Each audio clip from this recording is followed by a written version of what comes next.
आपका इलाका भी गंदगी, जाम, नालियों और बारिश में जलभराव की समस्या से जूझ रहा है। सोनीपत में अब इन मुद्दों को लेकर आवाज और तेज हो गई है। सोमवार को सोनीपत समाज पंचायत का प्रतिनिधिमंडल सीधे नगर निगम कार्यालय पहुंचा और शहर की बदहाल व्यवस्थाओं को लेकर निगम आयुक्त और मेयर के सामने सवाल रख दिए। प्रतिनिधिमंडल ने अधिकारियों को बताया कि शहर की कई कॉलोनियों और बाजारों में नियमित सफाई नहीं हो रही। नालियों की समय पर सफाई नहीं होने से बारिश के दौरान जल भराव की समस्या लगातार बढ़ रही है, जिससे आम लोगों और व्यापारियों को भारी परेशानियों का सामना करना पड़ रहा है। सिर्फ सफाई ही नहीं बल्कि शहर की दूसरी नागरिक सुविधाओं से जुड़े कई मुद्दे भी अधिकारियों के सामने उठाए गए और जल्द कार्रवाई की मांग की गई।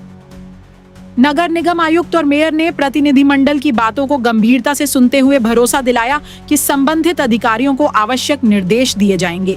उन्होंने कहा कि सफाई व्यवस्था को और बेहतर बनाया जाएगा तथा जल भराव जैसी समस्याओं के स्थायी समाधान के लिए प्राथमिकता के आधार पर काम किया जाएगा। जिन क्षेत्रों से शिकायतें मिली हैं, वहां जल्द सर्वे कराकर कार्रवाई शुरू करने की बात भी कही गई। वहीं समाज पंचायत के प्रतिनिधियों ने कहा कि उनका उद्देश्य किसी तरह का विरोध करना नहीं, बल्कि शहर वासियों की समस्याओं का समाधान कराना है। हालांकि उन्होंने यह भी साफ कर दिया कि यदि तय समय में सुधार नहीं हुआ तो आगे की रणनीति पर विचार किया जाएगा। अब देखना होगा कि नगर निगम के ये आश्वासन जमीन पर कब तक उतरते हैं।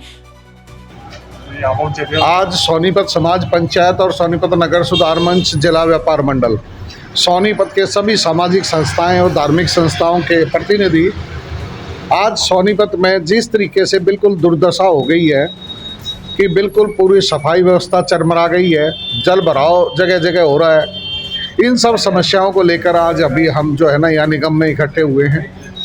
और अभी जैसा कि मेयर साहब ने हमारे को आश्वासन दिया और बताया कि सफाई के लिए टेंडर खुल चुका है और परसों से उसको जो है ना अलॉटमेंट लेटर दे दिया गया है ठेकेदार को, और परसों से पूरे शहर में सफाई व्यवस्था पहले से बढ़िया शुरू हो जाएगी।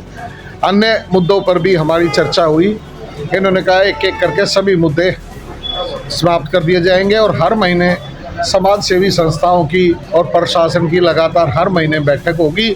उसमें शहर की जितनी भी जन समस्याएं हैं उनके बारे में चर्चा हुआ करेगी, उनका समाधान